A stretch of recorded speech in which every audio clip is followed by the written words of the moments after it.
और डिटेल में आपको बताते हैं कि कैसे आखिरकार गाजा में आईडीएफ दाखिल होती है।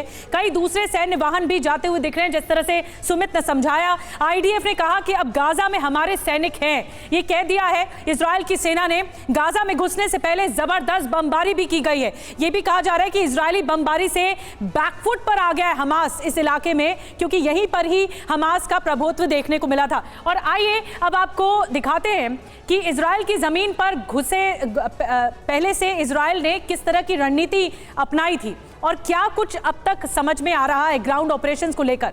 पहले 3 काम क्या है? 150 अंडरग्राउंड ठिकाने तबाह किए, पहला काम ये किया आईडीएफ ने। दूसरा काम क्या किया? इंटरनेट सिस्टम ठप कर दिया वहां पर, और किसी भी तरह से अफवाहें नहीं फैलाई जा सकती। तीसरा काम, बिजली व्यवस्था भी ध्वस्त कर दी, यानी अंधेरे में ऑपरेशन को आगे बढ़ाया। अब नतीजा क्या हुआ?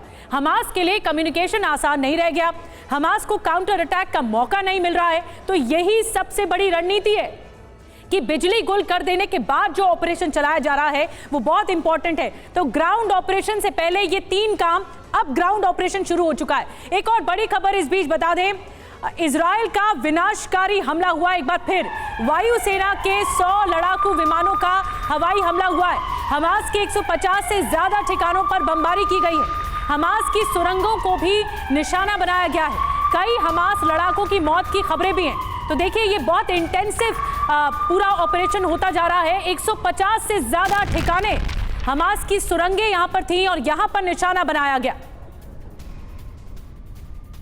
और अब स्ट्रैटेजी क्या होगी? क्योंकि देखिए, हवाई हमले भी लगातार हो रहे हैं, तीनों मोर्चों पर हमले हो रहे हैं। जमीन से भी हमला हो रहा है, आसमान से भी हमला हो रहा है और समंदर से भी रणनीति बनाई जा रही है। मनीष झा इस वक्त ग्राउंड जीरो से हमारे साथ जुड़ रहे हैं। एक तरफ सुमित ने बताया कि किस तरह का आलम रहा उन 20 दिनों में जब वो वहां पर थे, रिपोर्टिंग कर रहे थे, वॉर रिपोर्टिंग। और अब मनीष के पास चलते हैं जो ग्राउंड जीरो में इस वक्त भी हैं। और मनीष, ताजा हवाई हमला हुआ है गाजा पर, तीनों मोर्चों पर लगातार हावी होती दिख रही है इजराइल की सेना।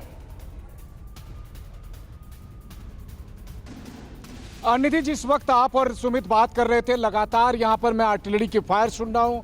मेरे सर के ऊपर से फाइटर जेट के गुजरने की आवाज़ आती है रह रहकर। और चूंकि आईडीएफ ने जैसा बताया और हम लोग लगातार दिखा भी रहे हैं कि किस तरीके से इस वक्त गाजा के अंदर आईडीएफ की टीम मौजूद है। और आईडीएफ का कहना यह है कि इस वक्त चूंकि वो खुले आसमान के नीचे है, तो सबसे बड़ी चुनौती है कि हमास की तरफ से जो रॉकेट दागे जा रहे हैं, क्योंकि वहां पर हमें ध्यान रखना होगा वहां। और ये देखिए, फिर धमाके की आवाज़ आई। तो लगातार इस तरह से जो आर्टिलरी फायर है उसकी आवाज़ सुनाई पड़ रही है मुझे, मेरे कानों में, और पूरा इलाका गूंज रहा है। सबसे बड़ी बात यह है कि देखिए, गाजा पट्टी में अभी आईडीएफ की टीम मौजूद है, आईडीएफ के सैनिक मौजूद हैं, उनकी पूरी पलटन मौजूद है। लेकिन सबसे बड़ा खतरा क्या है? सबसे बड़ा खतरा है कि एक तो सुरंग से जो आने वाली चुनौती है, दूसरा आसमान से जो हमास के रॉकेट दागे जाते हैं, क्योंकि वहां पर आयरन डोम नहीं है, वहां पर इजराइल का वो एयर डिफेंस सिस्टम नहीं है जिसके जरिए वो आने वाले रॉकेट को खत्म कर ले। इसीलिए आईडीएफ ने आधिकारिक तौर पर यह कहा है कि अभी तक उनके ग्राउंड ऑपरेशन में कोई सैनिक हताहत नहीं हुआ है, ऐसी कोई सैनिक मारा नहीं गया।